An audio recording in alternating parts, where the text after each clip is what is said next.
So the culture of the Philippines is a vibrant, prosperity driven from the diverse influences and rich history, with a blend of indigenous traditions, colonial legacies, and the global interactions. Filipino culture reflects the warmth, creativity, and resilience of its people. From the earlier settler to the modern-day Filipinos, the cultural landscape of the archipelago is a statement to its unique identity shaped by geography, history, and the spirit of unity and diversity, from arts and festivals, and also the values. Filipino culture is a dynamic passions that celebrate the country's rich heritage and its place in the global world. Good afternoon, everyone. My topic is all about Philippine music. So, in discussing Philippine music, three main divisions are apparent. So, Philippine music is a beautiful example of cultural fusion. So, there are three main types of music in the Philippines. So, first, we have an old Asian influence music referred to as the indigenous. So, this is the oldest type of music in the Philippines. So dating back to ancient times, indigenous music is characterized by the use of traditional instruments like the kulintang, kujapi, and bamboo instruments. So the songs are usually about nature, spirituality, and the daily lives of the people. So for example, the Mananggete. So from the Cordillera region is a mournful song sung by women expressing their sorrow for a lost loved one. So that is an indigenous music. So the second one, we have a religious and secular music influenced by Spanish and European forms. So Spanish and European influenced music.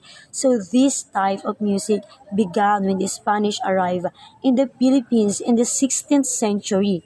So the Spanish introduced new instruments like the guitar, violin, and piano, and also brought new style of music like the kundiman, harana, and zarzuela. So for example is kundiman.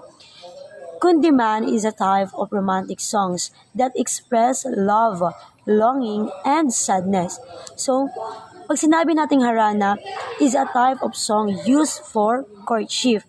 So, the third one, we have an American European inspired classical, semi-classical, and popular music. So, this type of music began when the Americans colonialized the Philippines in the 19th century. So, the Americans brought new styles of music like jazz, rock and roll, and pop music. So, ang example ko dito ay OPM or Original Filipino Music. So, OPM is a genre of popular music that originated in the Philippines in the 1970s. So, OPM includes songs about love, life, and the culture of Filipinos. So, Philippine music continue to evolve and change. So, Filipinos continue to experiment with new sounds and styles, resulting in a rich and diverse musical landscape. Thank you. Today we discuss about the indigenous traditions. The indigenous traditions are practiced by about 10% of population. 8% of this is minority comprises 50 language groups of people who live in mountain of northern Luzon and the island of Mindanao, Sulu, Palawan, and the Mindoro in southern and western Philippines. The remaining 2%, these groups are the Muslim from Mindanao and Sulu. The indigenous traditions of Mindanao, the Pagdiriwang Philippine Festival is the second largest island in the Philippines, is a region rich of cultural diversity, natural beauty, and economic opportunities. The Mindanao is Lumad culture is rich and diverse with a wide range of language, chants, ritual, and dances and other traditions. When it comes to Mindanao, we have 18 Lumad ethno-linguistic group. First, Bagubo, Banwaon, Blaan, Bukidnon, Dibabawon, Higaunon, Mamanwa, Mandaya, Mangguwangan, Manubo, Mansamatigsalog, Subanin, Tagakaulo, Talaadig, Tibuli, and the last one is Tiduray. Ang pamumuhay po sa Mindanao, some of various indigenous group including Lumad, Muslim Filipinos, and Christian settler, this diversity reflected in region, language, customs, and traditions. And the second one is Sulu. Sulu in Mindanao is the Islamic heritage tropical climate passed the generations to generations. The thousand people, the custom of marriage and family follows Muslim traditions. Ang lifestyle po ng Sulu in Mindanao, the Islamic, sailor, pearl divers, and traders. Daily prayers or salat 5 times a day, a thousand Muslim perform prayer facing the Kaalaman Maska. Okay, we come now to Palawan. The Palawan indigenous traditions is home of several indigenous groups. It's with unique traditions custom. The first one is Tagbanwa. The Tagbanwa is pagdiwata, a rice wine ritual honoring ancestral spirit deities. The Batak, hunter-gatherer, the traditional way of life based on hunting, fishing, gathering the forest product. The lifestyle of Palawan.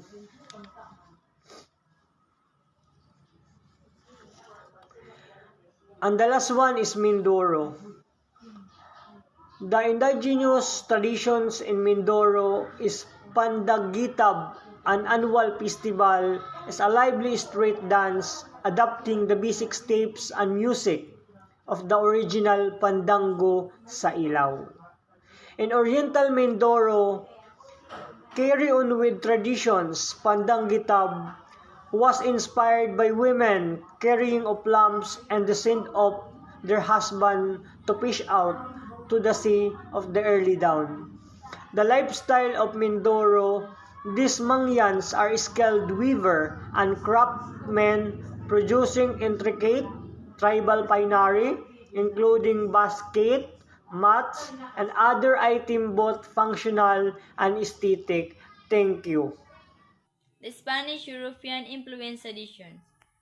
With the coming of the Spaniards, the Filipinos' music underwent transformation with the influx of Western influences. Particularly, the Spanish-European culture prevalent during the 17th to the 19th centuries, the visualization during the succeeding 3 centuries after 1521 was tied up with religious conversion. It effected change in the people's musical thinking, and what emerged was hybrid expression tinged with the Hispanic flavor. It produced the religious musical connected to and outside the Catholic liturgy and European inspired secular music adapted by the Filipinos and reflected in their folk songs and instrumental music. So, the arrival of the Spanish brought a wave of Western musical influences, specifically from Spanish European culture, which was dominant during the period. So this influx of Western culture was closely tied to the process of religious conversion to the Catholicism. So this significantly impacted how Filipinos thought about and created music. So the result was a fusion of musical style. A new hybrid expression emerged, blending traditional Filipino elements with Spanish and European influences. So this Hispanic flavor was evident in both religious and secular music. So the Spanish influence led to the creation of religious music that was connected to, but also expanded beyond the Catholic liturgy. So, Filipinos adopted European-inspired secular music, incorporating it into their folk song and instrumental music, demonstrating the influence of Western musical styles on their traditional forms. So, ang musika ng Pilipinas ay isang natatanging pagsasama-sama ng mga impluwensya mula sa iba't ibang kultura. Ang musika ng Pilipinas ay patuloy na nagbabago at umuunlad na sumasalamin sa kasaysayan at kultura ng ating bansa. So sa madaling salita, ipinapakita ng teksto kung paano ang musika ng Pilipinas ay isang produkto ng iba't ibang impluwensya na nagresulta sa isang natatanging at mayamang tradisyon ng musika. So that's all our report and I thank you. Okay. This is the continuations of the report in Group 8 in PPC. My topic is all about the American influence traditions. But first, what is the American influence traditions? Okay. Sinasabi dito, the Americans influence traditions refers to the cultural, political, and economic impact that the United States has had on other nations, particularly throughout the 20th and 21st centuries.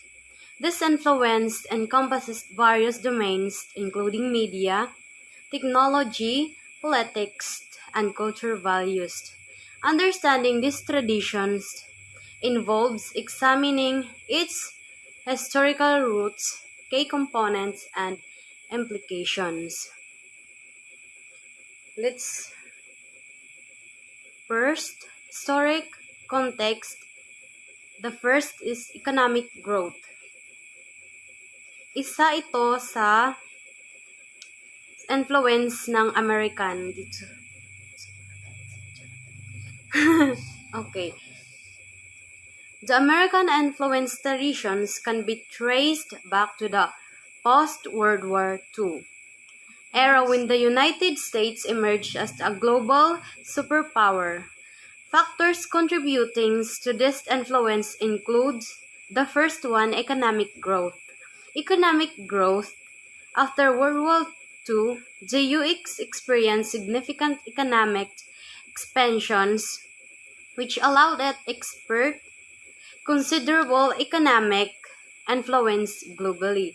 And the second one is the cultural exports, which means the pro-life versions of American culture through film, music, and literature help spread Americans' ideas and lifestyle worldwide.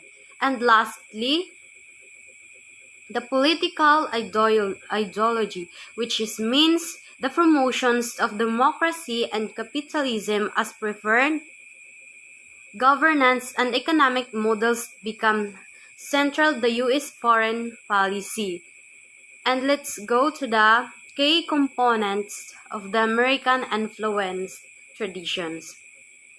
The key component first, what we call cultural influence, which means the American culture has permeated many aspects of life around the globe, including the media and entertainment, which is American influence as in media and entertainment like Hollywood movies, television, rock and guest have become established in many countries, which is sobrang sikat.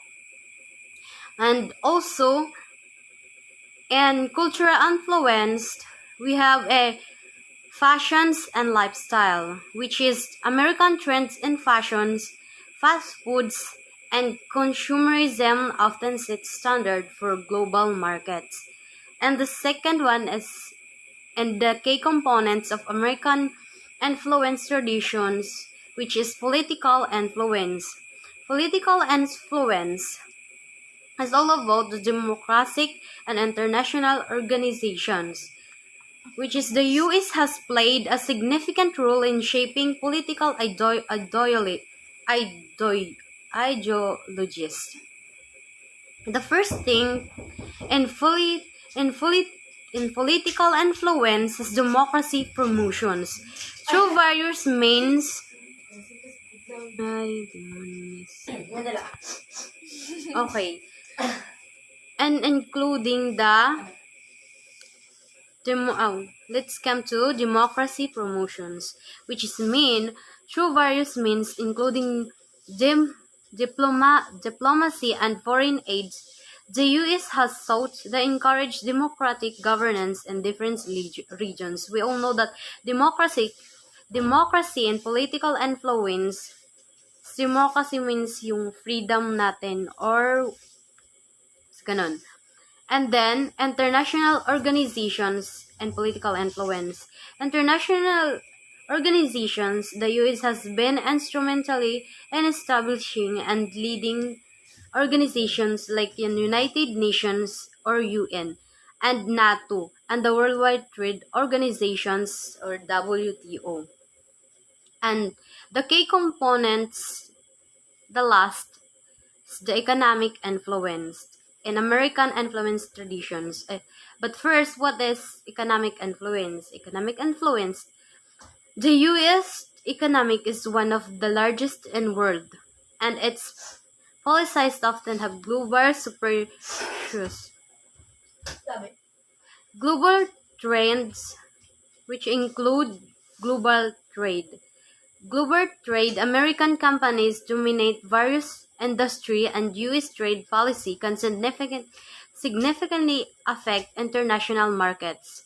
And also the technology and innovations, which is the U.S. is home to many leading tech companies. Google, Apple, and Microsoft, that is the examples, and influencing global technology trends.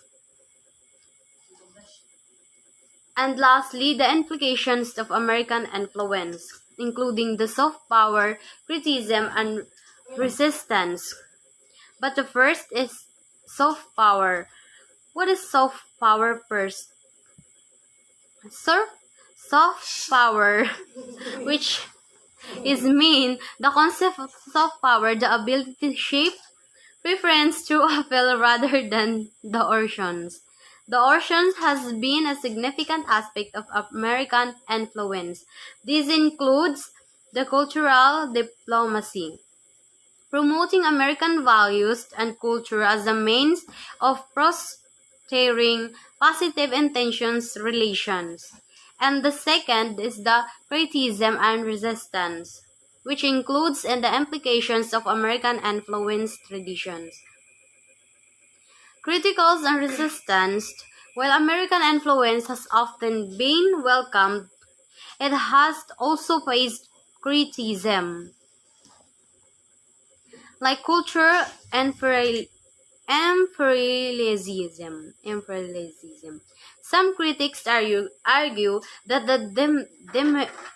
that the dominance of American culture leads to the erosion of local cultures and identities, and including the political interventions in criticisms and resistance.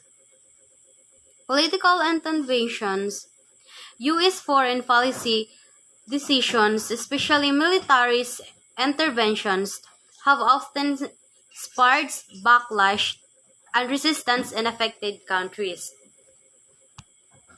In conclusions, the American influence traditions ito, the American influence traditions is a multi-faceted phenomenon that has shaped global dynamic in various ways.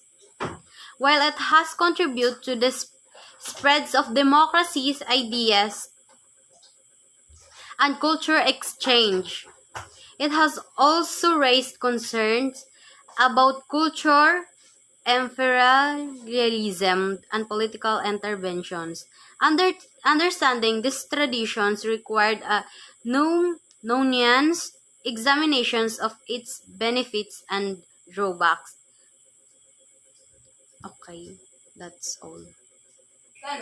That's all about the American influence traditions. Topic and PPC. Introduction to the Philippine dance. The Philippine dance, an archipelago of over 7,000 islands, boasts a rich tapestry of cultural expression, with dance playing a central role. Filipino dance, often referred to as dances, are a vibrant reflection to the country's diverse history, tradition, and beliefs. These dances passed down through generations offer a glimpse into the lives, costumes, and struggles of the Filipino people. So, ang Pilipinas daw ay isang kapuluan na may mahigit na 7,000 island. Ang mayaman sa iba't ibang ekspresyon ng kultura kung saan ang sayaw ay may pinakamahalagang papel. Ang mga sayaw ng mga Pilipino na madalas tinutukoy bilang mga sayaw ng bayan. Isa rin itong masiglang reaksyon ng magkakaibang kasaysayan, tradisyon at paniniwala ng bansa. Ang mga sayaw na ito ay ipinasa-pasa or isinalin-salin sa generation to generation at nagbibigay ng sulyap sa buhay at kaugalian pagkakaiba-iba ng mga Pilipino. So, ang Pilipinas din ay ang mga sayaw din ng mga Pilipinas ay isang mayaman at magkakaibang anyo ng sining na sumasalamin na natatanging kasaysayan at pamana ng kultura ng bansa. Kumbaga, pamana siya sa atong mga ninuno. Tapos naging kultura na siya. So, ito rin ay hindi lamang libangan. Ito ay isang mahusay na paraan upang magkwento, mapanatili ang tradisyon at ipahayag ang kulturang na pagkakilanlan. Kumbaga tradisyon, parang pagrespeto sa aton mga ninuno na yan na din pautro-utro na lang pagsayaw, kaya kumbaga ginmahal na kaya naging tradisyon na siya. So yun lamang po, sir. Thank you. The costumes are often elaborate and symbolic, using material and designs that is specific to certain region or traditions. The music is equally diverse, using traditional instruments like gongs, bamboo instruments, and other. The combination of music, costume, and movement creates a powerful and captivating experience. In short, the Philippines is a window into the heart and soul of the Philippines, offering a glimpse into its history, beliefs, and artistic expressions. It's a living tradition constantly evolving while still honoring its roots. Good afternoon, sir. My topic is tinikling. Tinikling is a traditional Philippine folk dance which originated during the Spanish colonial era. The dance involved at least two people beating, tapping, and sliding bamboo poles in the ground and against each other in the coordination with one or more dancers who step over and in between the poles in a dancer. Ang tinikling ay isang tradisyonal na katutubong sayaw ng Pilipinas na nagmula sa panahon ng kolonyal na Espanyol. Ang sayaw ay nagsasangkot ng hindi bababa sa dalawang tao na naghampas, tumatapik at nagpapadulas ng poste ng kawayan sa lupa at laban sa isa't isa, koordinasyon sa isang o higit pang mananayaw na humakbang sa pagitan ng mga poste sa isang sayaw. Yan po. What is Pandango? Pandango is a Philippine folk dance which has become popular in the rural areas in the Philippines. The dance involved from Pandango, a Spanish folk dance which arrived in the Philippines during the Hispanic period. The dance is accompanied by centuries. So, ang pandango kuno is sayo siya nga traditional na bayla sa Pilipinas na naging popular sa mga bayan sa Pilipinas. Itinuturing ini siya bilang sayo nga bayla san kultura na naging paborito sa mga probinsya. Cariño sa Spanish pronunciation. Cariño sa meaning loving of affectionate is a Philippine dance of colonial era. Origin from Maria Clara's suite of Philippine folk dance where the fan of handkerchief plays an instrumental role as it plays the couple in a romance scenario. So, Cariñosa isang sayo ng Pilipinas na nagmula pa noong panahon ng kolonyal. Ang pangalan ng Cariñosa ay nagmula sa salitang Kastila. Cariñosa na nangangahulugang mapagmahal o maawain. Ito ay naglalarawan ng malambing at mapagmahal na kalikasan ng sayaw. Cariñosa ay isang magandang halimbawa ng mga sayaw bayan ng Pilipinas na nagpapagitan ng kultura at kasaysayan ng bansa. Ito ay isang sayaw na nagpapaalala sa ating ng mga ninuno at ng kanilang mga tradisyon. Morning everyone, my topic is Subli. Subli. The Subli is a religious folk dance of the Tagalog ethno-linguistic group in the Philippines, originating in Bawan and Alitagtag, Batangas, and practiced in other parts of the province in the southwest part of Luzon. The Subli is a religious folk dance that originated in Bawan, Alitagtag, and Batangas, Philippines. It's a traditional dance of the Tagalog people performed as a devotional practice to honor the Holy Cross of Alitagtag. The dance is performed by both male and female dancers. The male dancers perform energetic movements, often leaping and using clappers, while the female dancer perform graceful circle movements with delicate hand gestures. The dance is accompanied by prayers, songs, and specific movements. The Subli is believed to have originated around 300 years ago and is still performed today during religious festivals and other special occasions. It is a significant part of the cultural heritage of Batangas and the Philippines.